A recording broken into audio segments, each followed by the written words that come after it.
So if you would turn in your Bibles to Matthew 10, Matthew chapter 10, we're going to start at verse 16 this morning. And this is right on the heels of Jesus sending out the apostles to spread the gospel. So when he sent the apostles out, he knew that they would face opposition. So we have to ask ourselves, how are we any different? How are we any different? Do we face opposition when we take the gospel to the world? Well, certainly we do. Certainly we do. Is the church facing opposition in the world today? Well, certainly it is. And really that hasn't changed much since the days of Jesus. And he gave us this teaching and other teachings that I'm going to bring in this morning to prepare us. And we have to remember that God in many times will use persecution for his glory. Amen? There are reasons for persecution. So let's look at Matthew 10, starting in verse 16. And this is Jesus teaching here. He says, "Behold, I am sending you out as sheep into the midst of the wolves. So be wise as serpents and innocent as doves.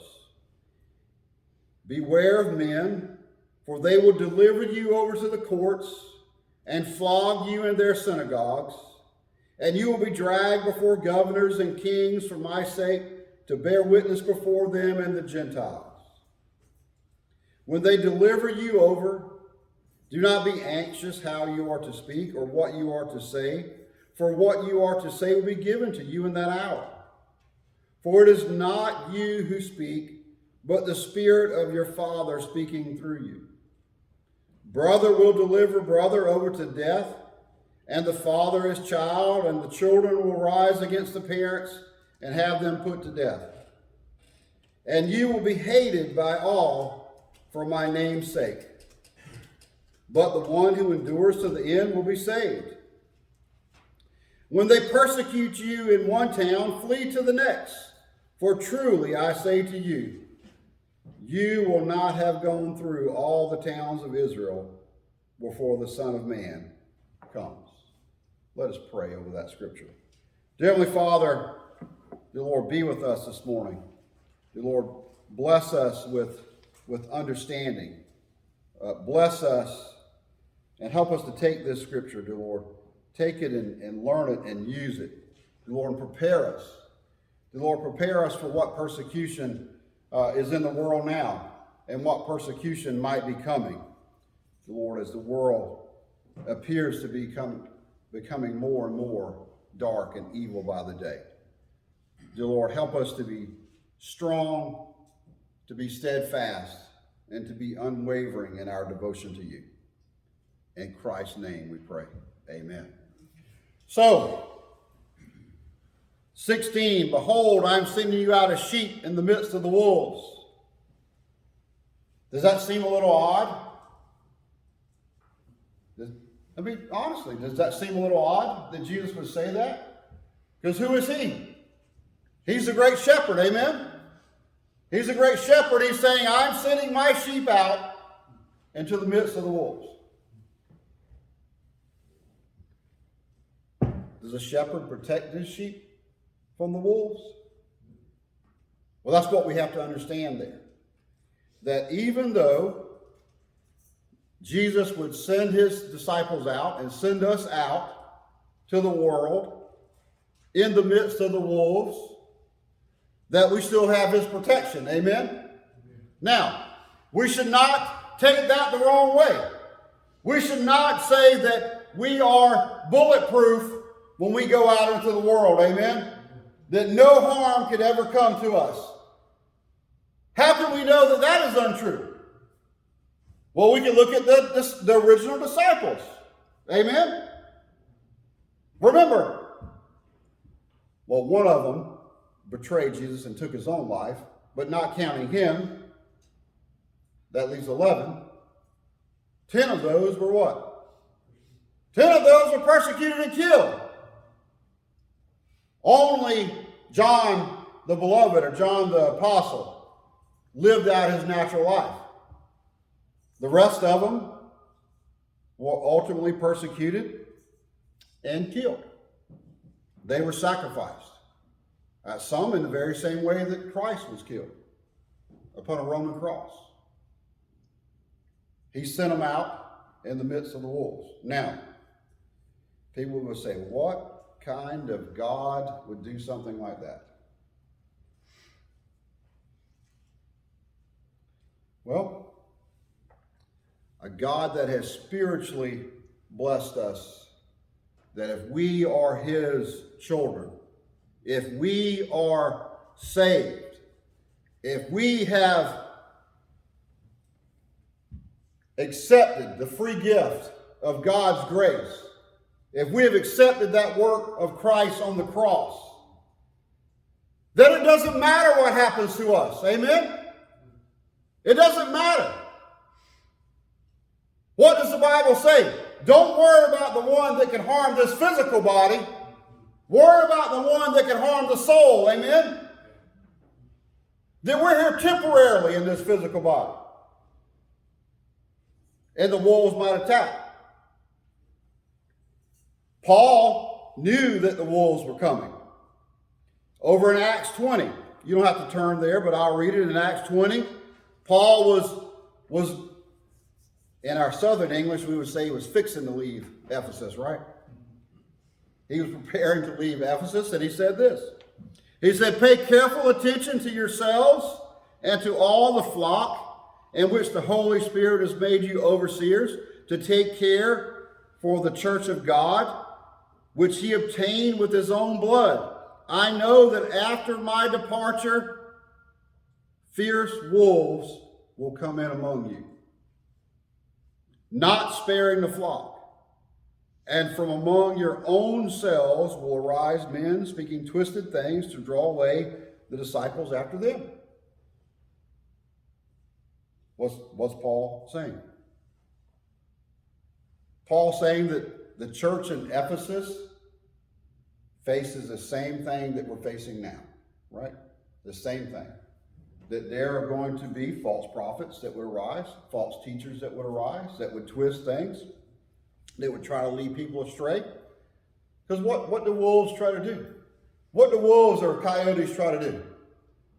When they attack a flock or a herd, what do they want to do? They want to pick off the weak ones, right? Pick off the ones that are hobbling a little bit, the small ones, the immature ones. That's how predators work. Predators are not going to go after the matriarch and the patriarch of the herd initially. They're going to try to pick off the weak ones. So what do we need to do? We need to strengthen the flock, amen? We need to prepare the flock for persecution. We need to help them understand that if it's God's will for you to go out and preach the gospel, then it may be God's will for you to come under persecution as well. But be ready for that persecution and be able to recognize it. Verse 17 and 18. Beware of men. Well, that should really go without saying, right? Beware of men, for they will deliver you over to the courts and flog you in their synagogues. You have to pay attention to what Jesus is saying here. These are the religious authorities of the day. And we know they did that to the disciples. We can read through the book of Acts. Peter and John, other ones, they were rounded up. What were they? They were in prison. They were beaten. They were told not to preach the word of God. Forget about preaching Jesus, because you're making too much trouble for us in Jerusalem. Then 18 says, you will be dragged before governors. Okay, so what do we have here? Jesus has switched gears a little bit. He says, you could be even persecuted in the church, in the synagogue. And then when they're done with you, they're going to drag you over to the civil authorities, in front of the magistrates, in front of the kings, in front of the governors. But look at what he says there. Look at what Jesus says there. He said, when they drag you over in front of the government officials, take that opportunity to share Christ with them. If they want to put you on the stand and make you testify about what you've been doing, guess what? God has given you the opportunity to stand up and boldly proclaim Christ to the world system. And this is what they did many times. If they brought them into the courts, they would say, well, let me tell you what we're preaching. We're preaching Christ, and we're going to continue to preach Christ. And there's nothing you can do short of killing me to stop me from preaching Christ.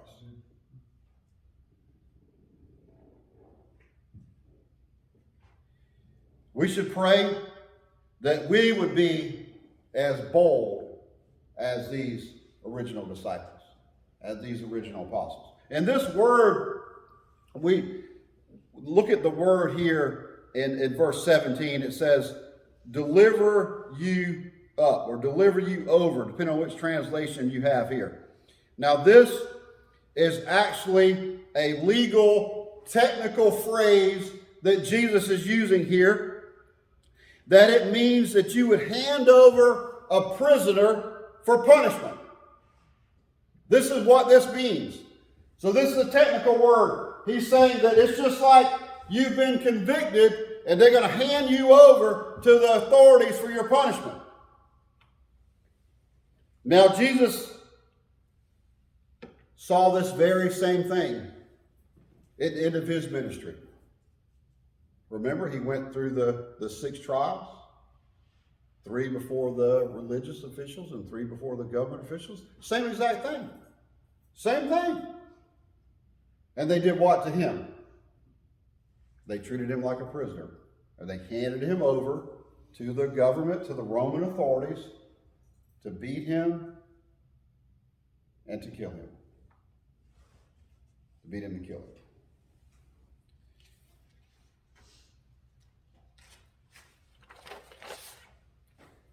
Turn over to John chapter 16. John chapter 16 for just a moment. It's always a good study when you're going through the Bible to let the Bible speak for itself.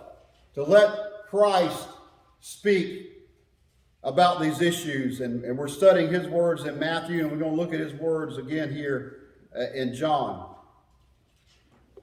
16, 1 through 4. I've said all these things to keep you from falling away. They will put you out of the synagogues. Indeed, the hour is coming when whoever kills you will think he is offering service to God. And they will do these things because they have not known the Father nor me. But I have said these things to you, that when their hour comes, you may remember that I told them to you. He's telling him straight up that if you preach the gospel strong enough, that you're going to come under persecution, you're going to come under opposition, perhaps even from inside the church. 19. When they deliver you over, some translations say, do not worry here. Others say, do not be anxious. The old translations that say, do not worry, that literally means do not be anxious. So whichever translation you have, it means the exact same thing. How you are to speak or what you are to say. For what you are to say will be given to you in that hour. Now, here's what we need to understand about this. Is that people should not take this scripture out of context and use this as an excuse for laziness or complacency in your studies of the Word. This does not mean that we don't have to prepare. Amen? Paul, when he was going through the spiritual armor, the whole armor of God, he got down to the sword. He said we got to wield the sword. The sword is the word. And if you were a warrior in those days, think about the imagery that Paul was using there. If you were, especially a Roman warrior in those days, they had these big swords. And if you wanted to get good with a sword, what did you have to do? You had to practice, right? You had to take that sword out of the scabbard. And you had to practice. You had to get good with it. You had to have muscle memory. You had to strengthen your upper body to wield that big sword. The same is with us, with the word. If we want to wield the sword of the word, we need to exercise our minds. Amen? We need to have our minds prepared. We should not look at this scripture and say, well, all I got to do is just sit back. God's going to tell me what I need to say. I got to do nothing.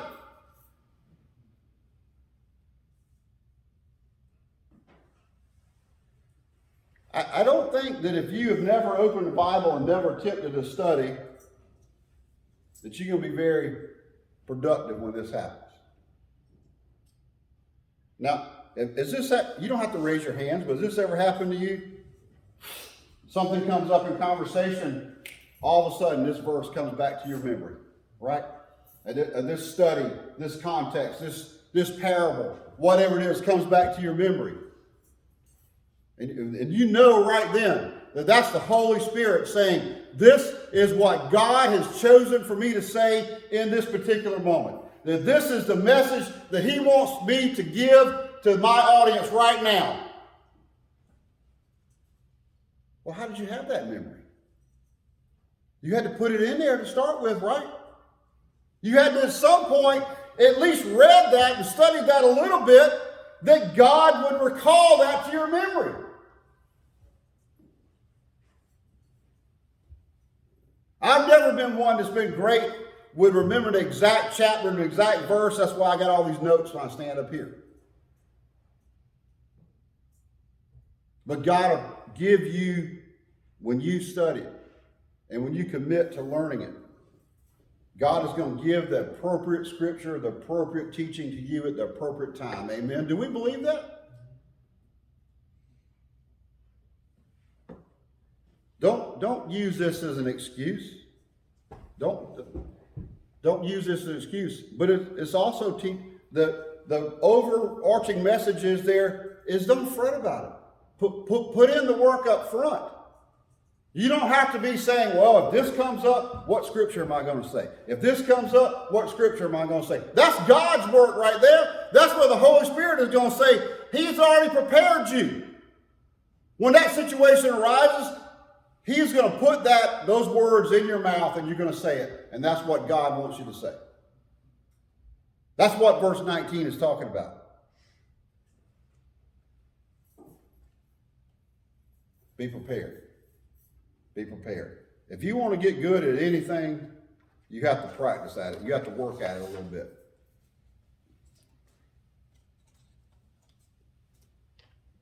Verse 20.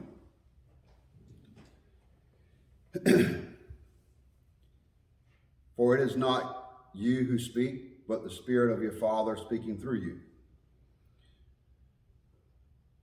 Jesus is building on this. So, and one thing he's talking about here is there's a cultural reference here to what was going on. Is that when the persecution would come either by the hands of the Jewish officials or by the hands of the Gentile, the government officials, he's saying, let God speak through you. What he's saying there also is do not act as the way the pagans acted. So what the pagans would do in this time is they would go and they would hire professional orators, professional speakers to go speak for them. That's phony, isn't it? That's phony, isn't it? The words should come from the Holy Spirit. The Holy Spirit should be guiding us. That's what God is, through Jesus, is saying here, that don't be like these pagans who's going to hire somebody. God is saying, I've already equipped you with your defense. I've already equipped you with your defense. Turn over to Acts 4 for just a second. We're going to look at a real biblical example of that. Acts 4 and verse 5. This is Peter. We know that Peter saw a lot of accusations, a lot of persecution when he was preaching. He was effectively spreading the gospel and people were pushing back. Acts 4, verse 5. On the next day, their rulers and elders and scribes gathered together in Jerusalem, and Annas the high priest, and Caiaphas, and John, and Alexander, and all who were of the high priestly family. And when they had set them in the midst, they inquired, by what power or by what name do you do this? Then, look at verse 8. Peter, filled with the Holy Spirit, said to them, rulers of the people and elders, if we are being examined today concerning a good deed done to a crippled man, by what means this man has been healed, let it be known to all of you and to all of the people of Israel that by the name of Jesus Christ of Nazareth, who was crucified, whom God raised from the dead, by him this man is standing before you well. Look at what Peter did. Peter said, if you're going to inquire me, guess what? I'm going to give you the straight up truth here. This is the work of Christ, and not only did it say Christ healed him, he gave him the gospel in the same testimony. Because Peter, excuse me, filled with the Holy Spirit. Goes on in verse 11. This Jesus is the stone that was rejected by you. Then Peter calls them out.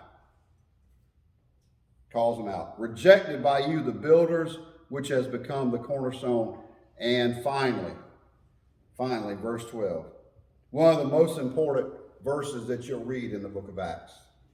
And there is salvation in no one else, for there is no other name under heaven given among men by which we must be saved. Look at what Peter did. Peter yielded to the Spirit. Peter yielded to the Spirit. The heart of the gospel is right here. The heart of the gospel. Jesus is two things. Two very simple yet important things. Jesus heals. Amen? Jesus heals. He heals the sick. He heals the cripple. He heals the sinful. And secondly, there is no other way. There is no other way. Period. Period. The world right now is full speed ahead with there are many ways to heaven. This is nothing new, but it's being pushed. It's being pushed especially to our young people. There's other ways to heaven. Celebrities, athletes, you name it, entertainers. They're all telling this lie. We know it's a lie because the Bible says it's a lie. Amen? There's only one way to the Father. Jesus said that himself. He said no one can come to the Father except through Christ. That's it, period. There are no other ways. 21 and 22. 21 and 22. Does this sound familiar? Brother will deliver brother over to death, and father his child, and children will rise against the parents and have them put to death.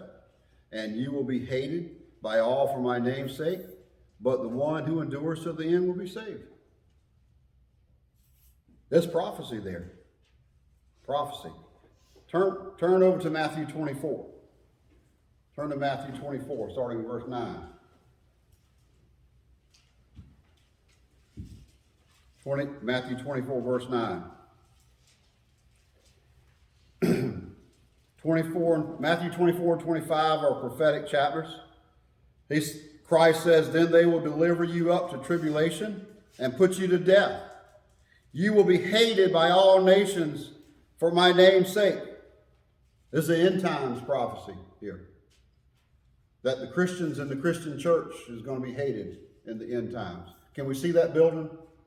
Can we see that building right now? And then many will fall away and betray one another and hate one another. And many false prophets will arise and lead many astray. And because lawlessness will be increased, the love of many will grow cold. How about that verse right there? How about that verse? The love of many will grow cold. Do we see that? Is the world becoming a colder place? It's been going that way for a long time. We're seeing it now more and more. But the one who endures to the end will be saved. And this gospel of the kingdom will be proclaimed throughout the world as a testimony to all nations, and the end will come. Well, I referenced that in Sunday school this morning.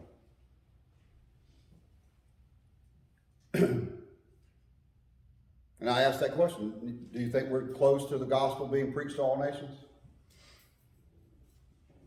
I think pretty close. Pretty close. What's the message for us in 21 and 22? How do we apply that to us? Individual disciples of Christ in the year 2022. How do we apply that to us? Perseverance. That's the message there. Hang in there till the end. Don't give up. Don't fall away. Don't fall away. Don't back down. When the persecution comes, rely on God to be your protector and your defender. Because if you're saved, it doesn't matter. It doesn't matter what they're going to do to you. We can see that in the testimony of Paul. At the end of Paul's life, Paul said he was being poured out. He was ready. He said he'd run the race. He'd done what God wanted him to do. Persevere. Persevere to the end. 23. Now, I'm going to give you some ways to look at verse 23 here in the debated scripture. 23. And when they persecute you in one town, this part's easy, right? Flee to the next. Flee to the next. If they persecute you in one town, move on.